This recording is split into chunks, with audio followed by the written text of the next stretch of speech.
Hi friends, welcome to the channel. ಇದು ನಂದು ಹೊಸ ಚಾನಲ್, ಲೈಫ್ ಆಫ್ಟರ್ 40 ಅಂತ, ಅಂದರೆ 40 ವರ್ಷದ ನಂತರದ ಜೀವನ. ಈಗ new year, actually happy new year ಎಲ್ರಿಗೂ. 2025 ಈ ವರ್ಷಕ್ಕೆ ನನಗೆ 40, ಅಂದರೆ ಈಗ ಈ ವರ್ಷ ಎಂಡಷ್ಟರಲ್ಲಿ ನನಗೆ 40 ವರ್ಷ ಆಗುತ್ತೆ. ಸೊ ಇಷ್ಟು ವರ್ಷದಲ್ಲಿ ತುಂಬ ಆಸೆಗಳಿದ್ವು, ಕನಸುಗಳಿದ್ವು, ಅವೆಲ್ಲ ಈಡೇರಿದೆಯಾ ಅನ್ನೋದು ಇದು ಒಬ್ಬರ ಜೀವನಕ್ಕೆ ಸಂಬಂಧಪಟ್ಟದ್ದಲ್ಲ. ತುಂಬ ಜನ ಅನ್ಕೋತೀವಿ ನಾವು 40 ವರ್ಷ ಆಯಿತು, ಇನ್ನೇನಿದೆ ಜೀವನ, ಇನ್ನು ಮಕ್ಕಳನ್ನ ನೋಡಿಕೊಂಡು ಅಥವಾ ಅವರ ಏಳಿಗೆಗಳನ್ನ ನೋಡಿಕೊಂಡು ನಾವು ಖುಷಿಯಾಗಿರ್ಬೇಕಂತ. ಅದು ಖಂಡಿತ ತಪ್ಪಲ್ಲ, ಹೌದು. ಆದರೆ ಇಷ್ಟು ವರ್ಷದಲ್ಲಿ ಮಕ್ಕಳು ನಮ್ಮ ಮೇಲೆ ಎಷ್ಟು ಡಿಪೆಂಡ್ ಆಗಿದ್ರು ಅಲ್ವಾ. ಈಗ 40 ವರ್ಷ ಅಂದರೆ ಆಲ್ಮೋಸ್ಟ್ ನನ್ನ ವಯಸ್ಸಿನಲ್ಲಿರೋ ಎಲ್ಲರಿಗೂ ಅವ್ರ ಮಕ್ಕಳು ಒಂದು ಹೈಸ್ಕೂಲ್ ಲೆವೆಲ್ನಲ್ಲಿ ಇರ್ತಾರೆ ಅಂತ ಅನ್ಕೋತೀನಿ. ಕೆಲವೊಬ್ಬರು ಮಕ್ಕಳು ಕಾಲೇಜು ಇರ್ಬೋದು ಅಥವಾ ಇನ್ನೂ ಸಣ್ಣವ್ರು ಕೂಡ ಇರ್ಬೋದು. ಆದರೆ ನಮ್ಮ ಅಗತ್ಯ ಪ್ರತಿ ದಿನ ಕಡಿಮೆ ಆಗ್ತಾ ಹೋಗ್ತಿದೆ ಅವರಿಗೆ. ಏನಕ್ಕೆ ಅಂದರೆ, ಮೊದಲೆಲ್ಲ ನಾವೇ ಸ್ನಾನ ಮಾಡಿಸ್ತಿದ್ವಿ ಅಥವಾ ಸ್ಕೂಲಿಗೆ ಕರ್ಕೊಂಡೋಗಿ ಬಿಡ್ತಾಯಿದ್ವಿ.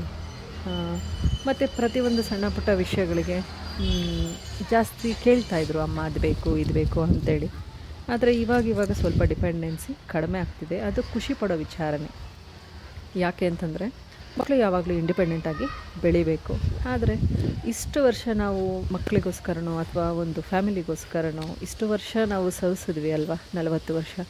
ಇನ್ನು ಮುಂದೆ ನಾವು 40 ವರ್ಷ ಬದುಕೋದು ಕೆಲವರು ಅದೃಷ್ಟ, ಅವರವರ ಅದೃಷ್ಟದ ಮೇಲೆ. ಆದರೆ ಇನ್ನು 40 ವರ್ಷ ಬದುಕಿದ್ರೂ ಕೂಡ ನಾವು ಮೊದಲಿನಷ್ಟು ಎನರ್ಜೆಟಿಕ್ಕಾಗಿ ನಮಗೆ ಕೆಲಸ ಮಾಡೋದಕ್ಕೆ ಸಾಧ್ಯ ಆಗಲ್ಲ, ಹೌದಲ್ವ. ನಮಗೆ ಅಂದರೆ ವಯಸ್ಸು ಹೆಚ್ಚಾಗ್ತಾ ಇರುತ್ತೆ. ಸೊ ನಮಗೆ ಏಜ್ ಆಗಿರೋದ್ರಿಂದ ವಯೋಸಹಜ ಕಾಯಿಲೆಗಳು ಶುರುವಾಗುತ್ತೆ. ಸೊ ನಾವು ಮೊದಲಿನಷ್ಟು ಆ್ಯಕ್ಟಿವ್ ಆಗಿ ಇರೋದಕ್ಕೆ ಸಾಧ್ಯ ಇಲ್ಲ.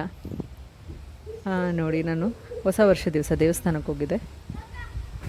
ಆ್ಯಸ್ ಯೂಶ್ವಲ್, ಏನಂದರೆ ನಾನು ಇಷ್ಟೊತ್ತು ಹೇಳಿದ್ದು, ಮಕ್ಕಳು ಸ್ಕೂಲಿಗೆ ಹೋಗ್ತಾರೆ, ಮತ್ತು ಮನೆಯಲ್ಲಿ ಕೆಲಸಕ್ಕೆ ಹೋಗ್ತಾರೆ. ಸೊ ಒಬ್ಬರೇ ಆಗ್ತೀವಿ. ಹೀಗೆ ನೋಡಿ, ಒಬ್ಬರೇ ಬಂದರೆ ಕೆಲಸ ಎಲ್ಲ ಮುಗಿಸ್ಕೊಂಡು ಈ ರೀತಿ ಜೀವನ ಶುರುವಾಗತ್ತೆ. ಸೊ ಹಾಗಂತ ನಾವು ಎಲ್ಲ ಇಲ್ಲಿಗೆ ಮುಗೀತು ಅಂತಲೂ ಅನ್ಕೋಬಾರ್ದಲ್ವ. ಹೊಸ ವರ್ಷಕ್ಕೆ ಸ್ಪೆಷಲ್ ಅಂತ ಹೇಳಿ ಪಲಾವ್ ಮಾಮೂಲಿ ಮತ್ತು ಹಾಲು ಪಾಯಸ ಮಾಡಿದ್ದೆ. 11:30 ಆಗಿತ್ತು ನಾನು ದೇವಸ್ಥಾನಕ್ಕೆ ಹೋಗಿ ಬರೋಷ್ಟರಲ್ಲಿ. ಸೊ ಈ 40ರ ನಂತರದ ಜೀವನ ಹೇಗೆ ನಾವು ಒಂದು ಪಾಸಿಟಿವ್ ವೇನಲ್ಲಿ ತೊಗೊಂಡೋಗ್ಬಂದು, ತುಂಬ ಜನ ಪಾಸಿಟಿವ್ ವೇನಲ್ಲಿ ಖಂಡಿತ ತೊಗೊಂಡೋಗ್ತಾರೆ. ಈಗ ಮತ್ತೊಂದು ಏನಂದರೆ, 40 ವರ್ಷ ಆದಮೇಲೆ ನಾವು ನಮಗೋಸ್ಕರ ಬದುಕೋದಕ್ಕೆ ಶುರು ಮಾಡಬೇಕಂತೆ. ಅಂದರೆ ಇಷ್ಟು ದಿವಸ ನಾವು ನಮಗೋಸ್ಕರ ಬದುಕಿಲ್ವ ಅಂತ ಅಲ್ಲ, ಖಂಡಿತವಾಗ್ಲೂ ನಾವು ಬದುಕಿದ್ದೇ ನಮಗೋಸ್ಕರ.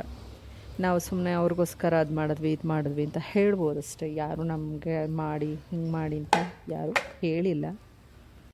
ನಾವು ನಮಗೋಸ್ಕರನೇ ಬದುಕಿರೋದು ಇಷ್ಟು ವರ್ಷ. ಆದರೆ 40 ವರ್ಷ ಆದಮೇಲೆ ನಮಗೆ ಎಲ್ಲ ಮುಗೀತು ಅಂತ ಯಾಕೆ ಅನ್ಕೋಬೇಕು. ಎಷ್ಟೋ ಜನ ಅವರು ಲೈಫ್ ಸ್ಟೈಲ್ಸ್ನ ಚೇಂಜ್ ಮಾಡ್ಕೊತಾರೆ. ಈಗ ಅವರು ಹಾಕ್ತಿದ್ದ ಬಟ್ಟೆಗಳಲ್ಲಿ ವ್ಯತ್ಯಾಸ ಆಗ್ತಾ ಹೋಗುತ್ತೆ. ಯಾಕಂದರೆ ವಯಸ್ಸಿಗೆ ಬಂದಿರೋ ಮಗಳಿದ್ದಾಳೆ, ಮಗ ಇದ್ದಾನೆ, ಇವರು ಇವಾಗ ಈ ರೀತಿಯಲ್ಲಿದ್ದಾರೆ. ಬಟ್ ಈಗಿನ ಕಾಲದಲ್ಲಿ ಅಷ್ಟು ಇಲ್ಲ ಅಂತ ಅನ್ಕೋತೀನಿ. ಮೇ ಬಿ ಎಲ್ಲರೂ ಯಾರೂ ಅದಕ್ಕೆಲ್ಲ ಕೇರ್ ಮಾಡಲ್ಲ. ಆದರೆ ಎಲ್ಲೋ ಒಂದು ಮನ್ಸಿಗೆ ಬರುತ್ತೆ. ಕೆಲವೊಬ್ಬರು ಹೇಳ್ತಾರೆ, ನಾವು ಬರಾಗಿಲ್ಲ ಅಂದ್ರೂ ವಯಸ್ಸಿಗೆ ಬಂದು ಮಕ್ಕಳು ಇದ್ದಾವೆ, ಈಗೆಲ್ಲ ಇದ್ದಾರೆ ಅನ್ನೋದೆಲ್ಲ ಬರುತ್ತೆ. ಸೊ ಇಷ್ಟು ವರ್ಷ ನಾವು ಕೆಲಸ ಮಾಡಿಲ್ಲ ಹೊರಗಡೆ, ಆ ಥರದವ್ರಿಗೆ ಏನು ಅನಿಸುತ್ತೆ. ಸೊ ನಾವು ನಮ್ಮ 40 ವರ್ಷದ ವಯಸ್ಸನ್ನು ನಾವು ವೇಸ್ಟ್ ಮಾಡ್ಕೊಂಡ್ವಾ. ಅಟ್ಲೀಸ್ಟ್ 20 ವರ್ಷದವರೆಗೂ ಎಜುಕೇಷನ್ ಅದು ಇದು ಅಂತ ಆಗುತ್ತೆ, 20-25. ಆ ನಂತರದ ಒಂದು 15 ವರ್ಷ ನಾವು ಸುಮ್ಮನೆ ವೇಸ್ಟ್ ಮಾಡಿದ್ವಾ ಅಂತಲೂ ಅನಿಸ್ತಿರುತ್ತೆ. ಆದರೆ ನಾವು ಯಾವುದೋ ಒಂದು ಕಾರಣಗಳಿಂದ ನಾವು ಹೋಗೋಕ್ಕಾಗಿರಲ್ಲ.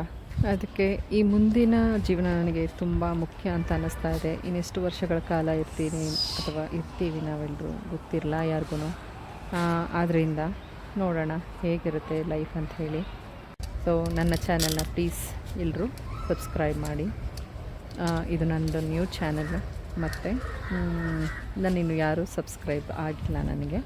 ಸೊ ಪ್ಲೀಸ್ ನನ್ನ ಚಾನಲ್ನ ಸಬ್ಸ್ಕ್ರೈಬ್ ಮಾಡಿ. ಥ್ಯಾಂಕ್ ಯು ನನ್ನ ಚಾನಲ್ನ ಇಷ್ಟೊತ್ತು ನೋಡಿದ್ದಕ್ಕೆ.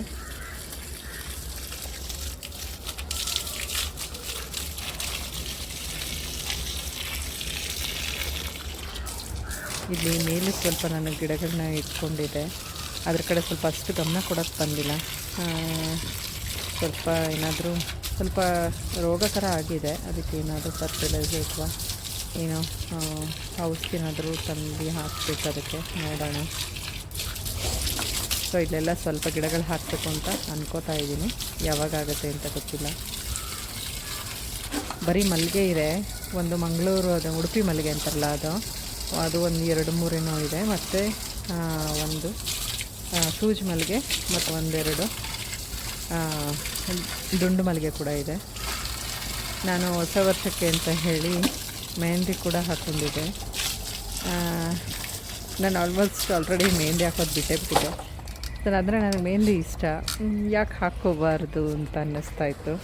ಸೊ ಮೆಹಂದಿ ಹಾಕ್ಕೊಂಡೆ, ಬಟ್ ನೈಲ್ ಪಾಲಿಷ್ ಹಾಕೋ ಅಷ್ಟು ಟೈಮ್ ಆಗಲಿಲ್ಲ. ನಾನೇ ಹಾಕ್ಕೊಂಡೆ ಒಂದೇ ಹ್ಯಾಂಡ್ಗೆ. ನೋಡಿ ಚೆನ್ನಾಗಿದೆ ಅನಿಸುತ್ತೆ, ನನಗಿಷ್ಟ ಆ್ಯಕ್ಚುಲಿ. ಸೊ ಇಷ್ಟೊತ್ತು ನನ್ನ ಚಾನಲ್ನ ನೋಡಿದ್ದಕ್ಕೆ ಎಲ್ರಿಗೂ ಧನ್ಯವಾದ. ಪ್ಲೀಸ್ ನನ್ನ ಚಾನಲ್ನ ಸಬ್ಸ್ಕ್ರೈಬ್ ಮಾಡಿ. Thank you for watching my channel. Thank you.